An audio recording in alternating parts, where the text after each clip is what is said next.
안녕하세요. 자음과 모음 시소 2022년 마지막 겨울의 시소 소설 선정작, 이번에 선정작으로 선정되신 최진영 작가님 모셨습니다. 안녕하세요. 안녕하세요. 네.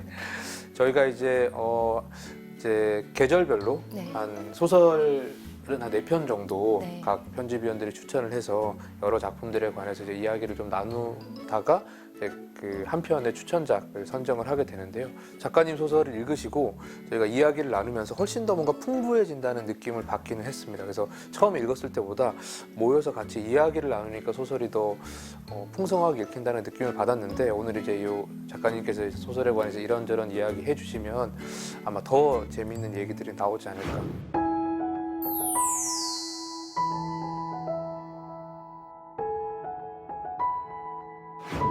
우선은 소설을 간단하게라도 이제 못 읽으신 분들이 대부분이실 테니까 소개를 해드리면, 소설의 주인공이 이제 40대에 접어든 여성 정도로 생각이 되고요.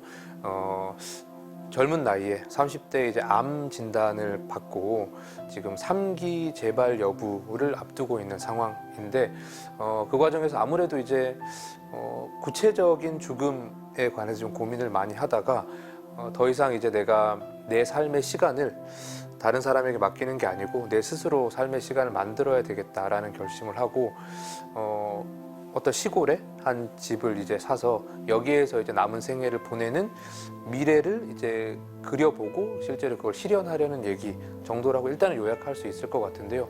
우선은 이 소설을 구상하게 된 계기 같은 걸 간단하게 한번 여쭤보고 구체적인 내용을 좀 더 이야기를 나눠보겠습니다. 어떻게 죽을 것인가에 대한 고민, 그러니까 삶과 죽음에 대한 고민은 늘 있었고, 네. 왜 그런지 모르겠는데 나이가 들면 들수록 죽음이란 게 굉장히 무거운 의미로 다가오더라고요. 네. 어릴 때보다. 네. 어떻게 살 것인가라는 고민과 마찬가지로, 그럼 나는 어떻게 죽으면 되나? 라는 생각을, 그러니까 내가 만약에 선택할 수 있다면 네. 나의 죽음을, 그런 생각들을 지속적으로 하고 있고, 그런 제 질문들이 소설에도 꾸준히 계속 드러나는 것 같아요. 네. 제가 20대 중반 때 저희 외할아버지가 이제 돌아가셨는데, 그때 지병을 앓으시다가 돌아가셨거든요. 근데 그때 외할아버지께서 병원에 계셨었는데 난 집에 가서 죽고 싶다고 말씀을 하셨던 게 갑자기 떠올랐어요.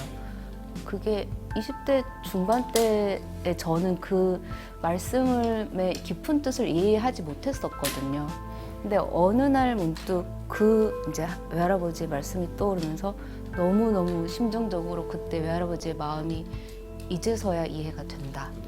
그 말씀에 대해서 곰곰대시다가 어느 날 이런 아파도 미안하지 않습니다 라는 조한진이 님이 쓰신 책이 있는데, 이게 요즘 많이 얘기된 질병권, 아파도 되는 권리에 대한 내용의 책이어서 이 책을 읽고도 또 이제 많은 생각을 했고, 동시에 2020년에 시사인이라는 시사 주간지에서 죽음의 미래라는 기획 시리즈 이제 기사를 5번을 총 이제 올렸어요. 네.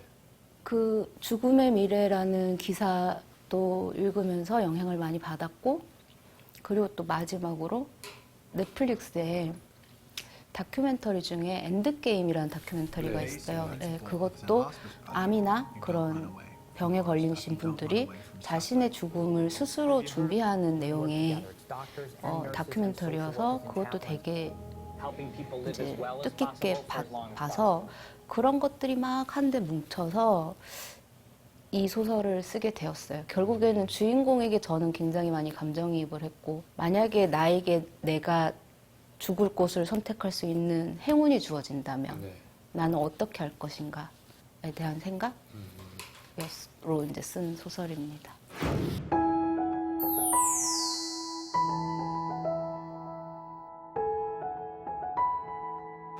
아무래도 이제 우선은 이 집이라는 것의 의미에 대해서 작가님께 좀 여쭤볼 수밖에 없을 것 같아요. 그러니까 개인적인 경험도 많이 반영되어 있으신 것 같고, 최근에 아무래도 그런 것과 관련해서 여러 생각들을 하셨을 텐데, 지금은 어떤 생각을 가지고 계신지, 집이라는 것에 대해서. 집에 저는 큰 의미를 두지 않았거든요. 네. 여태까지는. 네. 이사라는 것, 그러니까 삶의 거처를 옮기는 것에 대해서 큰 부담감이 없이 살아왔던 것 같아요, 그동안. 제가 이제 올해 초에, 올해 1월에 제주도로 이사를 갔거든요. 네. 그리고 제주도에서 살다 보니까 집에 대한 생각이 조금 더 구체화되었고, 아주 이제 거칠게 요약을 하면, 그럼 나는 어떤 집에 살고 싶은 거지? 조금 더 땅과 가까운, 조금 더 자연에 가까운 곳에서 내가 손수 지은 집에서 살고 싶다라는 말은 나는 그곳에서 끝까지 살다가 그곳에서 죽고 싶다라는 의미인 것 같거든요. 네, 그래서 저에게 요즘 집은 그저 사는 곳에서 조금 더 나아가서 그러니까 나의 생을 잘 마무리할 수 있는 곳으로까지 의미가 좀 많이 확장된 것 같아요.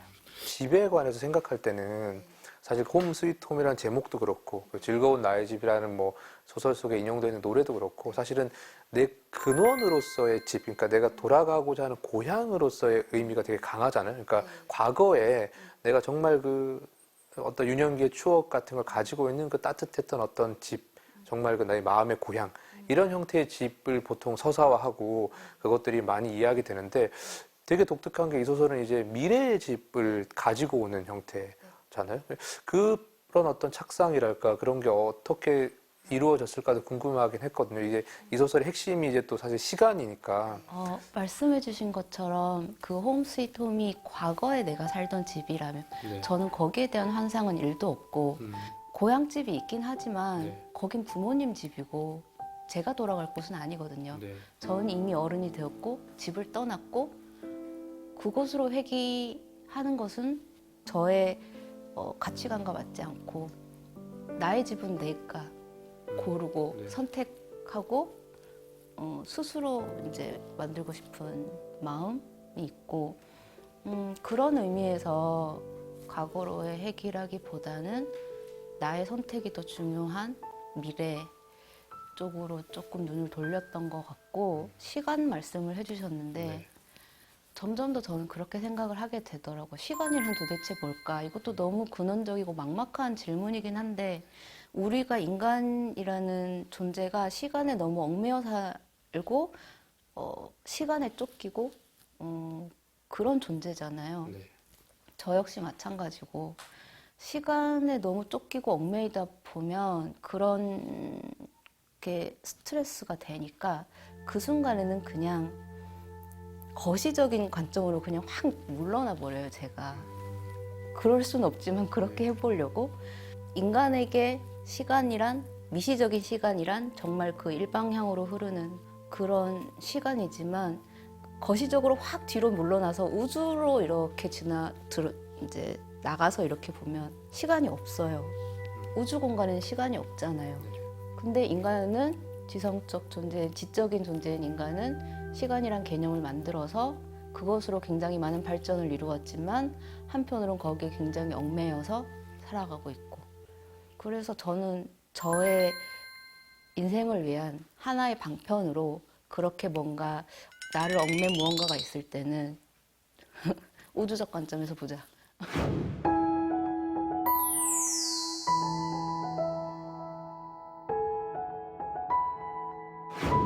네, 소설에서 또 저희가 이제 이야기를 나누면서 좀 흥미롭게 얘기했던 부분 중에 하나가 뭐였냐면 이 두 모녀, 엄마와 딸이 되게 어떤 사실은 이런 과정, 그러니까 지금 몸이 상당히 이제 건강이 안 좋은 상태이고 언제 죽음이 닥칠지 모르는 상황에서 이 엄마와 딸이 살아가고 있는데 이런 삶을 선택해서 뭔가를 하려고 할 때 사실은 뭐 외부의 힘 같은 걸 빌려서 최대한 이렇게 하거나 아니면 이제 등장하기도 하지만 이제 연인이 이제 어진 같은 인물이 뭐 이렇게 좀 조력을 많이 한다거나 그렇게 대체로 그려지게 마련인데 되게 두 사람이 으쌰으쌰 하면서 막 아웅다웅 하면서 이렇게 하는 모습이 어떤 씩씩하다는 느낌을 받기도 했다고도 말씀하셨고 그 지점이 되게 좋았다. 두 사람이 이제 모녀가 이제 적극적으로 등장하는 방식으로 이야기를 쓰시게 된 어떤 의도 같은 것도 혹시 있으시다면 들어보고 싶습니다.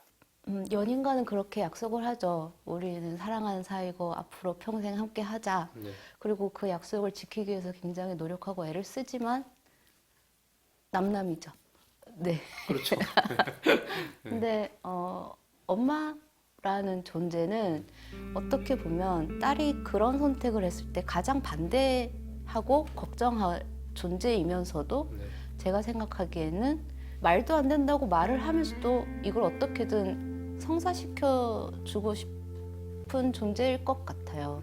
이해하지 못하면서도 도와주려고 하는 존재는 오히려 연인보다는 엄마가 저의 입장에서는 더 설득력이 있다라고 생각을 했고, 소설에도 잠깐 그런 구절이 나오지만 주인공은 엄마를 보면서 저 사람이 나의 미래일까? 나의 미래를 보는 것만 같았다. 엄마는 나를 보면서 과거를 생각할까? 이렇게 생각하는 부분이 있는데, 그런 시간에 대한 질문, 추상적인 질문에도 연인보다는 그래도 엄마가 더 어울리지 않을까?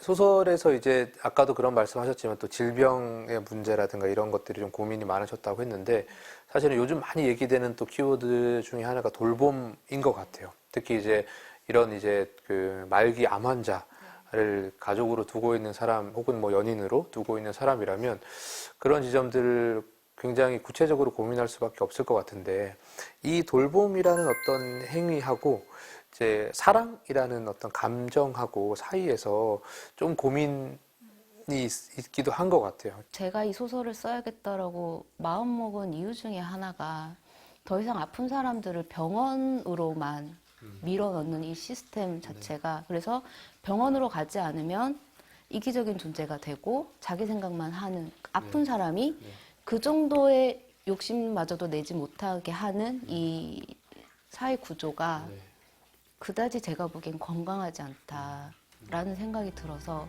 누군가가 자신의 죽음에 대해서 어떻게 죽을 것인지에 대해서 꿈꾸는 게 있고 그것을 실현하고자 한다면 주변 사람들이 혹은 서로가 서로 연대해서 그것을 지켜주고, 마찬가지 의미로 그렇게 나의 죽음도 보호받을 수 있다는, 어쩌면 조금 더 늦은 하지만 신뢰 깊은 연대가 생기고, 더불어 사회적 구조도 시스템도 밑바탕이 되어줘야겠죠. 예, 그런 게 저는 오히려 더 멀리 보는 관점인 것 같아서, 예, 돌봄이란 것도 우리가 다방면으로 생각을 해봐야 된다. 제가 어렸을 때는 저희 이제 뭐 할아버지나 외할아버지 두 분 모두 이제 그 치매에 걸리셔가지고 말년에 굉장히 이제 주변 가족들이 고생하고 했었는데, 그때만 하더라도 뭐 제가 모시고 산책도 시키고, 그러니까 주변에 늘 아프신 분들이 계셨거든요. 네네. 근데 지금은 확실히 그런 것 같아요. 그런 분들을 보기가 어렵다, 아예. 예, 그러니까 병원에 다 가 계시고, 지금 뭐 장애인 분들이 뭐 그 탈시설 문제로 막 열심히 싸우고 계시는 것도 다 어디 그냥 시설에 가둬놓고 우리가 일상에서 안 보이게 그냥 해버리는 게, 그게 조금 근본적인 문제일 수도 있겠다 하는 생각도 드는 것 같아요. 말씀 들어보니까.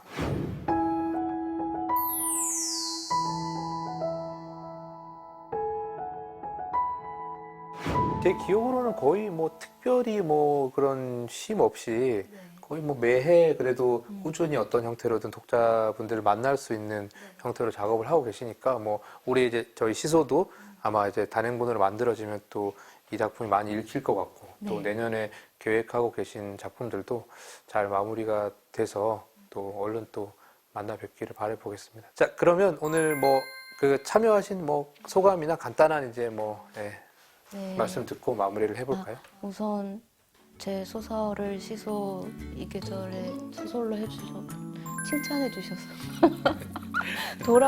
돌아봐 주시고 응원해 주셔서, 그리고 다양한 관점으로 읽어 주셔서 너무 감사하다는 말씀 드리고, 저는 또 그 기운을 받아서 좀 더 잘 쓰려고 노력을 할 것 같아요. 예, 그리고 예전에는 어떤 소설을 준비하고 있습니다라고 말씀드리는 것이 되게 부담스러웠거든요. 못 쓰면 어떡해 막 그랬는데, 이제는 말을 해야 된다는 생각이 많이 들어요. 왜냐하면 어느 순간 저는 깨달았어요.